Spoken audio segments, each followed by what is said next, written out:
संभव, दोनों करना चाहिए। क्योंकि वयोवृद्ध माता पिता हैं तो उनको स्नान कराना, कपड़े पहनाना, भोजन देना, दवा देना, ये प्रधान सेवा है।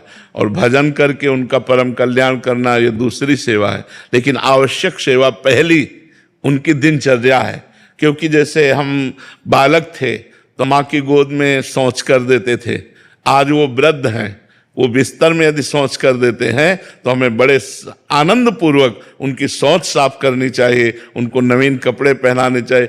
कई ऐसे हमें दृश्य देखने को मिले कि लोग अपने बूढ़े माता पिता जो बीमार हैं उनको पिटाई कर रहे हैं, उनको मार रहे हैं, उनको झिड़क रहे हैं। नरक की प्राप्ति होगी ऐसे परिवार में जो व्यवहार करते हैं। जैसे जवान बहू है और बूढ़ी सास जो किसी काम की नहीं, उसको चप्पलों से मार रही, थप्पड़ों से मार रही। चिंता मत कर, चिंता मत कर, तेरे लिए नई बहू तैयार हो रही है। लिख लो हमारी बात, लिख लो। अगर आपने अपने सासू के साथ बर्ताव ऐसा किया तो तुम्हारी बहू जो आएगी तुमसे बढ़कर आएगी।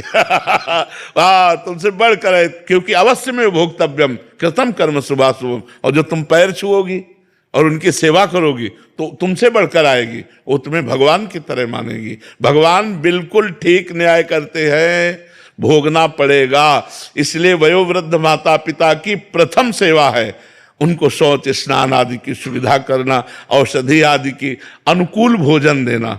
जब हम छोटे थे तो हमें कोई ज्ञान नहीं था, कैसे माता पिता ने हमको इतना बड़ा किया। अब हमारा अवसर आया है तो हमें चूकना नहीं चाहिए, हमें सेवा करनी चाहिए।